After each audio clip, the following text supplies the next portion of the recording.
Eto namang avocado ang napagdiskitahan namin today. Ayan, gagawa tayo ng avocado shake. Dapat may yelo na yung blender. Tapos lalagyan ng powdered milk. Optional po yon. Tapos lalagyan ng sugar. At pagkatapos, lalagyan mo rin siya ng milk. Hindi ko alam kung anong ginamit niya dito, pero dapat yung malapot, condensed milk. Tapos i-blend mo na siya.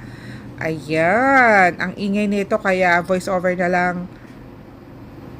'Di ba? Ay, sobrang creamy nito. Sobrang sarap. Oh, nag-agawan kaming lahat agad sa unang try. Sobrang dami kasi ng avocado, nabili niya lang to ng murang-mura. Sobrang creamy! Hindi naman siya yung avocado, ano lang eh. Dahil sobrang dami, ginawa na naming ice candy yung natira. Pero plastic sa yelo yan, kaya ang laki. Sarap niya!